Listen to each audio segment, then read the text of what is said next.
મહીસાગર નદી કિનારે અને કોટના બીચ ખાતે પોલીસનો ચુસ્ત બંદોબસ્ત. નદીએ નાહવા જતા લોકોને અટકાવ્યા. ધૂળેટી પર્વની ધમાલમાં નદી સહિત જળાશયો અને ચેકડેમોમાં ડૂબી જવાની ઘટનાઓ વધ્યા પછી વહીવટીતંત્રે કડક પગલું ભર્યું છે. નદીઓમાં નાહવા પર સંપૂર્ણ પ્રતિબંધ મૂકી નદી તટ પર ચુસ્ત બંદોબસ્ત ખડકી દઈ લોકોએ નદીએ જતા અટકાવવામાં આવી રહ્યા છે. ધૂળેટી પર્વના આનંદમાં ડૂબી જવાની દુર્ઘટનાઓ વધી રહી હોવાથી વડોદરા જિલ્લા વહીવટીતંત્રે ફાઝલપુર મહીસાગર નદી સહિતના જળાશયો અને ડેમોમાં નાહવા જવા પર કડક પ્રતિબંધ લગાવ્યો છે.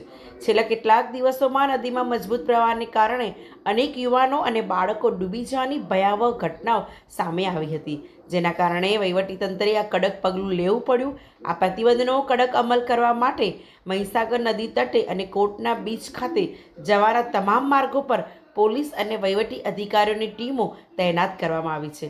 ચુસ્ત બંદોબસ્ત ગોઠવાયો છે અને નદીની નજીક આવતા તમામ લોકોને રોકવામાં આવી રહ્યા છે.